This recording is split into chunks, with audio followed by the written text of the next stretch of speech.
नमस्कार ॿारो, मां हेमा भूलचंदानी स्वागत थी कयां तव्हांजो। असां शुरू करे रहिया आहियूं असांजे दर्जे 12 जो हीअ किताब जंहिंजो नालो आहे अदबी सुगंध, पाठ 9 साधु टी.एल. वासवाणी। हिन जो पहिरियों भाङो, पहिरियों वीडियो तव्हां ज़रूरु ॾिठो हूंदो, जंहिंमें असां पाठ खे शुरू कयो होसीं। हिन पाठ खे मां 2 भाङनि में विराए करे पूरो कंदमि। अॼु हिन जो ॿियो ऐं आख़िरी भाङो आहे। 3 भाङे में असां हिन जा सुवाल ऐं जवाब ॾिसंदासीं। त अचो त ॼाणूं वधीक साधु टी.एल. वासवाणी जे बारे में। हिननि जो नालो साधु कीअं थियो, हिन खां पहिरीं दोहरान कंदासीं कि हिन खां पहिरीं वारे भाङे में असां छा पढ़ियोसीं। असां हिननि जी माता, हिननि जे पिता साहिब जे बारे में, हिननि जे जनम जे बारे में कि 25 नवंबर ते हिननि जो जनमु थियो हो।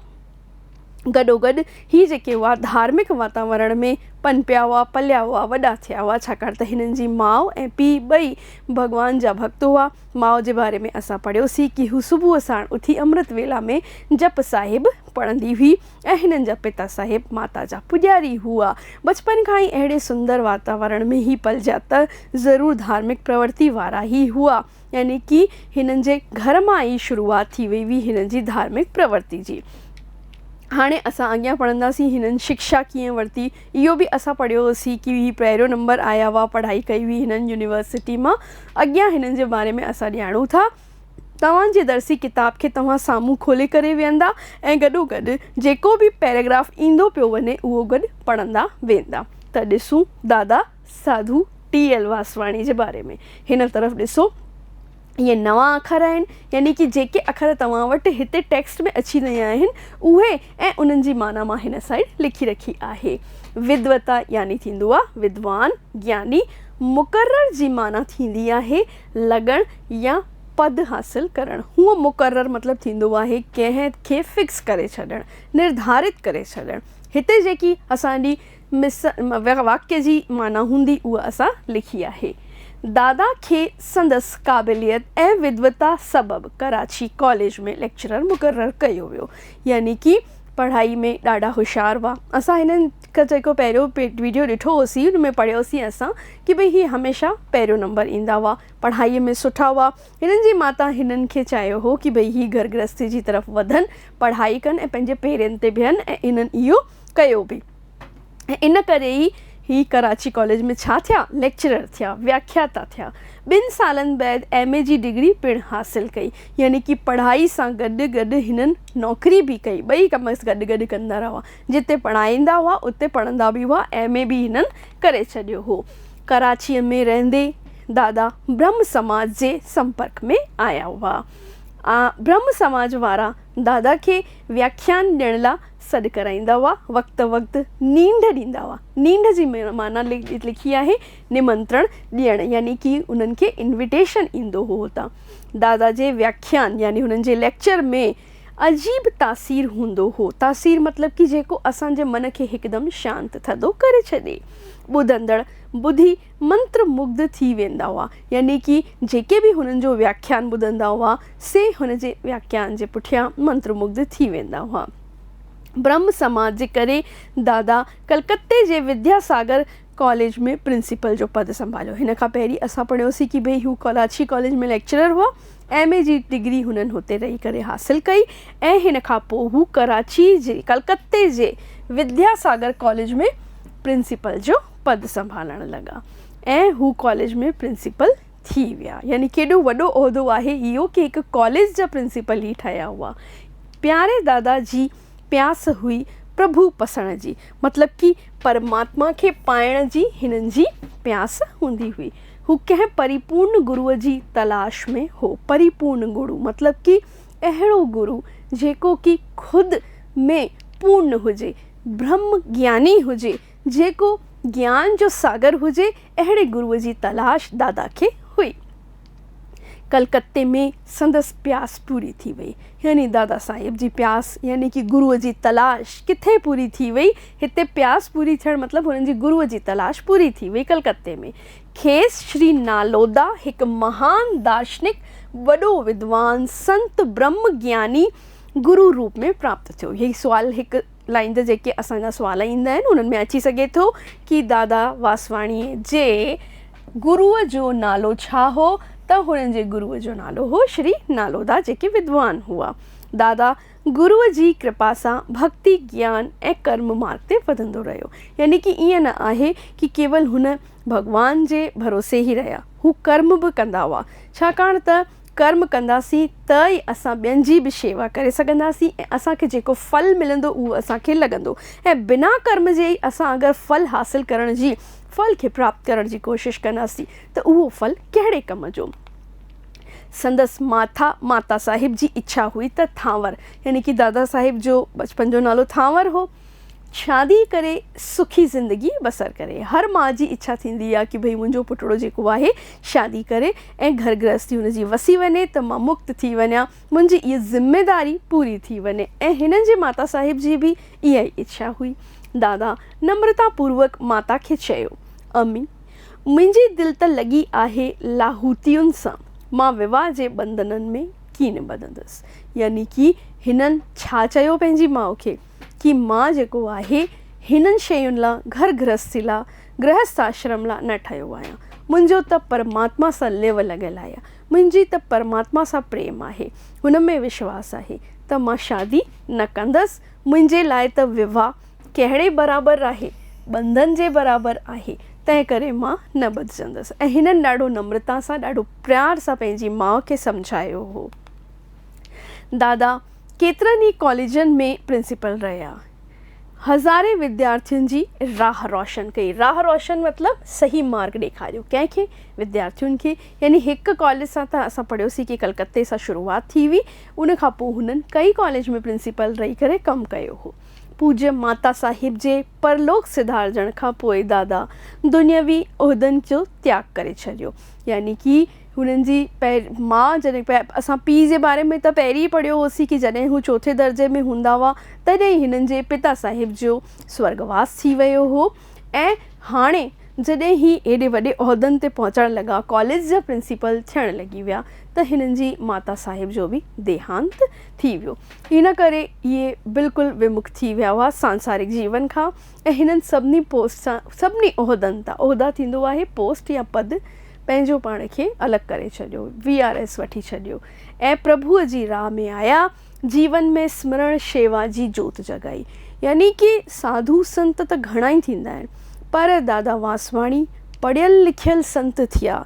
यानी कि हिननि पहिरीं सिख्या वरिती, ज्ञान हासिल कयो, उन खां पोइ सांसारिक जेके माण्हू हुआ उन्हनि खे ज्ञान ॾियणु शुरू कयो। यानी कि पहिरीं ख़ुदि ज्ञान हासिल कयूं, तंत जेको आहे उहो ॼातऊं कि आख़िर दुनियावी माया आहे छा। उन खां पोइ हुननि माण्हुनि जी राह रोशन करणु शुरू करे छॾी। प्यारो दादा हो हीणनि जो हमराह। हीणा मतिलबु कमज़ोर, जेके कमज़ोर इंसान हुआ उन्हनि जी मदद दादा साहिब कंदा हुआ। मिसकीननि जा मददगार, यानी कि जेके जिन खे ज़रूरत हूंदी हुई उन्हनि जी मदद कंदा हुआ। पंहिंजो सारो जीवन अर्पण कयईं। यानी कि दादा साहिब पंहिंजो सॼो जीवन ग़रीबनि गुरबनि मिसकीननि जी मदद में अर्पण करे छॾियो। परोपकार परमार्थ में, ॿियनि जी भलाईअ में। बालकनि मालिकनि खे सची विद्या ॾियण लाइ प्यारे दादा हैदराबाद में मीरा स्कूल खोलियो। यानी दादा किथे खोलियो स्कूल, हैदराबाद में, जिते किताबनि सां गॾोगॾु सची सिखिया। यानी कि हिननि जेके स्कूल कॉलेज खोलिया हुआ तिन में किताबनि जी ई शिक्षा न ॾिनी वेंदी हुई, बल्कि व्यवहारिक जीवन में असां कीअं हुन किताबी ज्ञान खे असां अमली जामो पाराए सघूं था, सा सिखिया हुननि पारां खोलियल मीरा स्कूलनि में ॾींदी वेंदी हुई। जीअं हू अॻिते हली आदर्श इंसान थी क़ौम जो कंध मथे करे सघनि। क़ौम यानी असांजे देश जो। यानी दादा साहिब अहिड़ी सिख्या विद्यार्थियुनि खे ॾियणु चाहींदा हुआ कि केवल किताबी ज्ञान न मिले, बल्कि हू पंहिंजे देश जो मान बालक कीअं जॻह जॻह ते वञी करे कंध मथे करे सघे असांजे देश जो, सा सिख्या ॾिनी वेंदी हुई। व्यवहारिक ज्ञान, व्यवसायिक ज्ञान बि ॿारनि खे ॾिनो वेंदो हो। हिते पुणे में, यानी कि लेखक साहिब लिखी रहिया आहिनि, पिणु दादा मीरा स्कूल ऐं कॉलेज शुरू कयो, जिते विद्यार्थियुनि खे पवित्र वायु मंडल में सची विद्या ॾिनी वञे थी। यानी कि असां पहिरीं पिया पढ़ूं कि हिननि जॻह जॻह ते मीरा स्कूल ऐं कॉलेज खोलिया, त पुणे में बि खोलियूं जिते सुठे वातावरण में बालकनि खे शिक्षा ॾिनी वञे थी। 29 वरहनि जी उमिरि में दादा बर्लिन में विश्व धर्म सम्मेलन में शरीक थिया। असां हाल ताईं केवल स्वामी विवेकानंद जे बारे में असां ज़रूरु पढ़ियो ॿुधियो आहे कि हू बि विश्व धर्म सम्मेलन में शामिल थिया हुआ ऐं हुननि भारत जो ऊंचो कंधु कयो हो। साॻी रीति दादा बि मात्र 29 वरे में त बालक अञा कॉलेज पास करे नौकरी जी तलाश ई कंदो आहे। हेॾी नंढी उमिरि में बर्लिन में जॾहिं विश्व धर्म सम्मेलन थियो हो तॾहिं ही शरीक थिया हुआ, भाङो हिननि वरितो हो ऐं हिननि जा व्याख्यान ॿुधी करे उतां जा माण्हू जेके हुआ मंत्रमुग्ध थी विया हुआ। मंत्रमुग्ध यानी कि हिननि जा कायल थी विया हुआ, पोइलक थी विया हुआ। प्यारो दादा मधुर वाणीअ द्वारा हिंद ऐं विदेश में भारतीय सभ्यता ऐं संस्कृति सतपुरुषनि जो संदेश सुणायो, यानी कि असांजे भारत देश जो मान वधायो। हिननि भारत जी संस्कृतीअ जे बारे में जॻह जॻह ते देश विदेश में वञी करे माण्हुनि खे सिख्या ॾिनी हुई। संदसि साहित्य सरल सुपक सिंधी ऐं अंग्रेज़ीअ में आहे, जंहिंमें मैनवी मोती माणिक मौजूदु आहिनि। यानी कि हिननि जेको साहित्य लिखियो आहे न सो 2 भाषाउनि में लिखियो आहे। हिकिड़ो असांखे ॾिनो वियो आहे सिंधीअ में ऐं ॿियो ॾिनो वियो आहे अंग्रेज़ीअ में। 2 भाषाउनि में हिननि छा कयो, असांखे साहित्य ॾिनो आहे ऐं अॼु बि हिननि लिखियलु साहित्य पढ़ियो वेंदो आहे।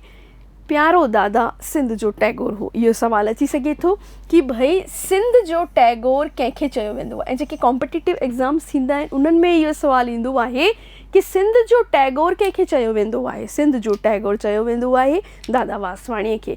जीअं गुरुदेव यानी कि कंहिंसां तुलना कंपेयर कई वई आहे दादा वासवाणीअ जी, त रविंद्रनाथ टैगोर सां तुलना कई वई आहे।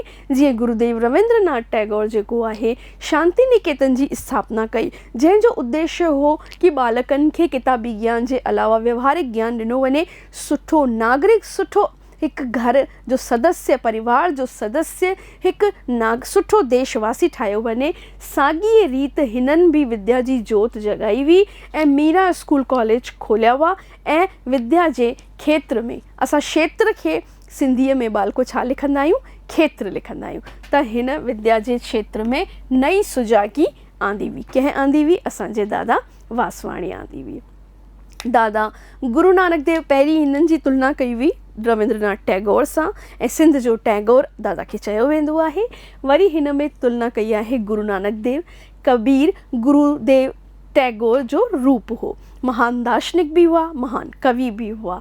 संदसि काव्य संग्रह नूरी ग्रंथ हिकु मान सरोवर आहे, को हंस हुजे जो मोती चुगे। यानी कि दादा वासवाणीअ जो लिखियलु ग्रंथ कहिड़ो आहे, त दादा वासवाणीअ जो लिखियलु ग्रंथ आहे नूरी, जेको हिकु मान सरोवर आहे। यानी कि सरोवर छा थींदो आहे, जंहिंमां माणिक मोती चूंडबा आहिनि ऐं अहिड़ा इम्पॉर्टेंट प्रेशियस बेशकीमती माणिक मोती हुन में मिलंदा आहिनि जो ॿिए कंहिं बि हंधि न मिलंदा आहिनि। त अहिड़ो हिननि जो ग्रंथ आहे नूरी। जेतोणीकि ही ग्रंथ भक्ति रस काव्य सां भरियो पियो आहे। भक्ति रस यानी कि भगवान जी भक्ति सां, रूहानी रमज़ुनि ऐं राज़नि खे सले थो। यानी कि आत्मा जो परमात्मा सां कीअं मिलन आहे, असां इंसान जेके आहिनि हुन परमात्मा जा बच्चा आहियूं, कीअं जुड़ियल आहियूं, उहो इन में ॿुधायो थो वञे। परमात्मा जे पाद जे पांधीअड़नि लाइ, पांधीअड़ो थींदो आहे रस्ते ते हलंदड़, यानी असां छा आहियूं, परमात्मा जी तरफ़ रस्तो जेको वञी रहियो आहे उन रस्ते जी तरफ़ असां हली रहिया आहियूं। त असां परमात्मा जे पांधीअड़ा आहियूं, असांजी राह रोशन करे रहियो आहे। अहिड़ो ग्रंथ जेको आहे नूरी दादा द्वारा लिखियलु आहे। मगर व्यवहारिक जीवन में पिणु मुंझल मायूसनि लाइ रोशन मीनार आहे। अंडरलाइन कंदासीं बालको असां हिन लाइन खे कि जेके असांजा व्यवहारिक या सामाजिक जीवन, असां इंसान छा था चऊं, हिकु जीवन जी रहिया आहियूं आम इंसान वारो, त हिन आम इंसान वारे जीवन में जीअंदड़ जेके मुंझारे में मुंझा पिया आहिनि, इन्हनि खे सही रस्तो, सही मार्ग ॾेखारण वारो इहो ग्रंथ बि आहे। यानी कि न केवल ब्रह्म ज्ञान सां रिलेटेड बल व्यवहारिक ज्ञान सां संबंधित बि इहो आहे।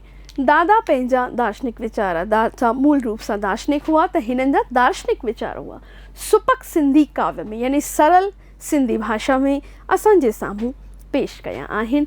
वेद शास्त्र मां ऐं उपनिषदनि मां जेको हिननि जो निचोड़ निकितो, तिन खे नूरी में इन्हनि लिखियो आहे। मां तव्हांखे पहिरीं ॿुधायो कि हीअ जेके हुआ ख़ुदि स्कॉलर विद्वान हुआ, ख़ुदि विद्यार्थी हुआ ऐं सुठा विद्यार्थी हुआ। पहिरीं छो नंढनि ॿारनि खे पढ़ायूं, वो कॉलेज में लेक्चरर थिया, वरी प्रिंसिपल थिया, यानी ख़ुदि पहिरीं ज्ञान हासिलु कयूं। पोइ उन ज्ञान मां जेको निचोड़ निकितो, जेको व्यवहारिक जीवन लाइ बि सही हुजे ऐं जेके ब्रह्मज्ञानी आहिनि, विद्वान आहिनि, जे ईश्वर जे रस्ते ते हलणु था चाहिनि, परमात्मा जी तरफ़ उन्हनि जी राह वधियल आहे, तिन लाइ बि आहे। यानी कि अहिड़ो ई ग्रंथ आहे जंहिंमें हिननि सभिनि जो मखणु निकितल आहे। कंहिंजो मखणु छा थींदो आहे बालको, कि पहिरें खीर जी वरी मलाईअ खे विलोड़णु, वरी विलोड़े करे किचिरे खे हटाए करे जेको शेष लास्ट में बचंदो आहे उनखे असां छा चवंदा आहियूं, मखणु चवंदा आहियूं। त हिननि खे नूरी जी तुलना मखण सां कई वई आहे कि वेद शास्त्र उपनिषदनि जो निचोड़ जेको आहे असांखे हिन नूरी ग्रंथ में नज़र अची रहियो आहे। अहिड़ो हो हिननि जो इहो ग्रंथ। दादा राष्ट्रपिता महात्मा गांधीअ जे आदर्शनि खां ॾाढो प्रभावित थियो। हाणे इहो बि सुवालु ईंदो आहे कि दादा जे मथां कहिड़े दार्शनिक जो वधीक आदर्शनि जो प्रभाव पियो, त हो राष्ट्रपिता महात्मा गांधीअ जे वीचारनि जो दादा जे मथां प्रभाव पियो। ऐं कहिड़ो पियो उहो अचो ॾिसूं। ॿई राष्ट्रभक्त, ॿई केरु, हिकु त महात्मा गांधी ऐं असांजा दादा। राष्ट्रभक्त, ईश्वर भक्त, गीता प्रेमी, ॿिन्ही जे दिलुनि में दीननि दरिद्रनि दुखियुनि लाइ, मिसकीननि लाइ दर्द ऐं दया हुई ऐं ॿई त्याग ऐं क़ुर्बानीअ जी मूर्ति हुआ। यानी कि हिकु कंपैरिज़न कयो वियो आहे, तुलना कई वई आहे। दादाजी कंहिंसां कई वई, पहिरीं त रविंद्रनाथ टैगोर सां कई वई कि जीअं हुननि शांति निकेतन जी स्थापना कई, हुननि जॻह जॻह ते जेके आहे इन तरीक़े सां दादा बि जेके आहिनि उहे मीरा कॉलेज खोलिया कि व्यवहारिक ज्ञान जी बि प्राप्ति बालकनि खे थियणु घुरिजे। हाणे हिननि जी तुलना दादाजी कई वई आहे महात्मा गांधी सां, छाकाणि त ही महात्मा गांधी जे आदर्शनि सां ॾाढो प्रभावित थिया हुआ। गॾोगॾु ही गीता सां, मतिलबु जेकी असांजी भगवत गीता आहे उन जे वीचारनि ते हलंदड़ हुआ, राष्ट्र प्रेमी हुआ ऐं बालकनि खे सुठो नागरिक देशभक्त ठाहिणु चाहींदा हुआ। अॻियां ॾिसूं। राष्ट्रपति डॉक्टर राधा कृष्णन जॾहिं दादा सां मिलणु पुणे आयो, यानी कि हिननि जी मुलाक़ात दादा सां मिलणु थी, असांजे राष्ट्रपति डॉक्टर राधा कृष्णन तंहिं वक़्तु आज़ादी जॾहिं असांखे मिली हुई तंहिं वक़्त जी ॻाल्हि आहे। दादा जा ही स्थान मुंहिंजे लाइ तीर्थ स्थान आहिनि ऐं मां हिकु तीर्थवासीअ जे भाव में हिते आयो आहियां। यानी कि दादा जा जेके जेके बि स्थान जोड़ियल आहिनि से दादा जा तीर्थ स्थान मिसियल आहिनि ऐं मां हिकु जीअं तीर्थ यात्री तीर्थ करणु ईंदो आहे तीअं मां बि हिते तीर्थ करणु आयो आहियां। ऐं इहे कंहिं चया हुआ? इहे डॉक्टर राधा कृष्णन जेके असांजा पूर्व राष्ट्रपति हुआ तिन चया हुआ। दादा आज़ादीअ जे हलचल में सक्रिय भाग वरितो, भेरो वरितो ऐं न सिर्फ़ु पाण पर पंहिंजे प्रेमियुनि समेत विदेशी शयुनि जो बहिष्कार कयो। त ॾिसो बालको, केॾी न वर्सटाइल पर्सनैलिटी व्यक्तित्व असांजे साम्हूं दादा जो ॾेखारियो वियो आहे। यानी कि माउ जी बि हुननि जेकी आहे आज्ञा जो पालन कयो कि भई हुननि जी माउ चयो कि तोखे पढ़णो आहे, पढ़िया, हेॾी वॾे वॾे उहिदनि ते रहिया, कॉलेज जो प्रिंसिपल जो पद ॾाढो ई वॾो मञियो वेंदो आहे, उन ते रहिया। हिननि सां प्रभावित थिया असांजा डॉक्टर राधा कृष्णन, महात्मा गांधी जा बि ही पोइ लॻ रहिया। त हेॾा शयूं उन्हनि कयूं गीता सां, जेके गीता में ॿुधायल आहिनि, असांखे वीचार पेश कयल आहिनि, उन्हनि ते हलिया। गॾोगॾु विदेशी शयुनि जो बहिष्कार कयो। जी महात्मा गांधी जेको आहे मूवमेंट, हिकिड़ो आंदोलन हलायो हो, उन में असांखे चयो हो कि असांखे जेके ॿाहिरि शयूं ठहियल पियूं अचनि उन्हनि जो इस्तेमालु न करिणो आहे। साॻी रीति हिननि बि जेको आहे विदेशी शयुनि जो बहिष्कार कयो हो ऐं स्वदेशी अपनायो। यानी कि असांजे देश में, स्वदेशी जो मतिलबु आहे स्वदेश, यानी कि असांजे देश में जेकी शयूं ठहंदड़ आहिनि उन्हनि जो इस्तेमालु करिणो आहे। छो इहो मूवमेंट हलायो वियो, आंदोलन हलायो वियो? ताकि असांजे देश में शयूं ठहंदियूं त असांजे देश जे जेके नागरिक आहिनि, जेके मिस्त्री माण्हू मज़दूर फैक्ट्रियुनि में जॻह जॻह ते कम ते लॻल आहिनि, उन्हनि खे ॿियो रोज़गार मिलंदो, उन्हनि जी आमदनी वधे। ॿियनि जी छो वधे? पहिरीं असांजे देश जी वधे, देश जी तरक़ी थींदी। इन करे स्वदेशी आंदोलन महात्मा गांधी हलायो हो ऐं हिननि जो जेको आहे अॻियां हिन खे वधायो हो। सिंध व्यासुनि में प्यारे दादा भारत जी आज़ादीअ लाइ राष्ट्रीय चेतना फूकी। यानी कि भारत जी आज़ादीअ जी ख़ातिर बि हिननि ख़ूब प्रयास कया, जागृति आंदी, आंदोलन हलाया कि असां देशवासियुनि खे ई देश हासिलु करिणो आहे ऐं उथो नौजवान उथो, पंहिंजे लक्ष्य जी तरफ़ वधो। सन 1918 ईस्वी खां वठी दादा सादी खादीअ जी पोशाक पहिरी, यानी कि खादी जेको आंदोलन आहे उहो कंहिं हलायो हो? महात्मा गांधी। इहे महात्मा गांधी जे वीचारनि सां ॾाढो तालुक़ु रखंदा हुआ। त इन्हनि बि छा कयो कि जेको खादीअ जा पोशाक हुआ, छाकाणि त हीअ स्वदेशी आंदोलन जा बि समर्थक हुआ, त हिननि चयो कि खादी ई अपनायो, छाकाणि त खादी असांजे देश में ठहंदी आहे। विदेशी कपिड़नि जो बहिष्कार हिननि कयो हो। देश जे विरहाङे बैदि, हाणे जॾहिं विरहाङो मतिलबु बंटवारो थियो 1947 1947 में असांजे देश जो पूने जी पुण्य भूमि में अची रंग लॻाया। यानी हिननि जेको आहे भारतीय स्वतंत्रता संग्राम में खूब भेरो वरितो। कई माण्हुनि डायरेक्ट वरितो, करे इनडायरेक्ट वरितो। त हिननि बि जेको आहे स्वदेशी अपनायो जो नारो ॾिनो, पूना में अची करे रहिया, आत्मविश्वास देशभक्ति जी भावना इन्हनि सभिनी में जगाइण जो प्रयास कयो। अॼु उहो स्थान मीरा भूमिअ जे नाले सां प्रसिद्ध आहे। कहिड़ो स्थान? जेको पूना में आहे, हिकु तीर्थ स्थान अॼु आहे ऐं माण्हू उते वेंदा आहिनि ऐं पंहिंजो मथो टेकींदा आहिनि। दादा उते रोज़ सत्संग कंदा हुआ, जंहिंजो लाभ सभई प्रेमी वठंदा हुआ। यानी कि दादा धार्मिक प्रवृत्ति जा त शुरू खां ई हुआ। हा हू लॻा पढ़िया, हुननि जेको आहे गृहस्थ जीवन त न अपनायो, पर सांसारिक जीवन में रही करे हेॾो कुझु हासिलु कयो, हेॾो सिखियो, प्रभु भक्तीअ सां लिव लॻाई। त अहिड़ो दादा जेको आहे असांजो रोज़ सत्संग कंदो हो पूने में, ऐं उहो पुण्य भूमि अञा बि उते आहे, तीर्थ स्थान जे रूप में मञी वेंदी आहे। अञा बि उते रोज़ सत्संग थींदा आहिनि। हाणे असां अॻियां लास्ट जेको पैराग्राफ असांखे ॾिनल आहे उहो पढ़ी रहिया आहियूं। दादा कर्मयोगी संत हो। कर्मयोगी छा थींदो आहे? जेको कर्म कंदो आहे, कर्म करण जी सिख्या ॾींदो आहे कि तव्हां कमु कयो। वेठे वेठे सिर्फ़ु भॻवान जी भक्ति करे छॾी, प्रार्थना करे छॾी, ए ईश्वर असांखे सभु ॾेई छॾ, त उहो को बि तव्हांखे कमु न ईंदो। तव्हां कमु कयो त तव्हांखे महिनत जो फल जेको मिलंदो, उन जो सवादु त जो जी तुलना असां कंहिंसां बि नथा करे सघूं। संदसि जगायल ज्योति अॼु बि जशन वासवाणी ऐं दादा गंगाराम साजनदास जगाए रहिया आहिनि। यानी ही हिननि जा पोइला गए आहिनि जेके साधू वासवाणी मिशन हलाए रहिया आहिनि। 16 जनवरी 1966 ईस्वी ते पूने में सिंधियुनि जो सुहारो भारत जो महान संत साधू वासवाणी ब्रह्मलीन थियो।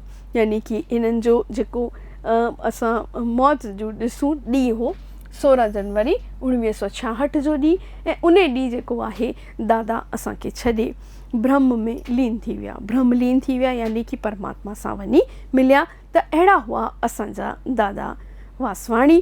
हीअ हुई हिननि जी जीवनी, जंहिंमें असां हिननि जूं अलॻि अलॻि घटनाऊं पढ़ियूं, हिननि जे माता पिता जे बारे में, हीअ किथे किथे कहिड़नि कहिड़नि उहिदनि ते रहिया, हिननि मीरा कॉलेज जी स्थापना कई, कहिड़ा समाज सुधार जा कमु कया, आज़ादी आंदोलन में भेरो वरितो, महात्मा गांधी जा समर्थक हुआ।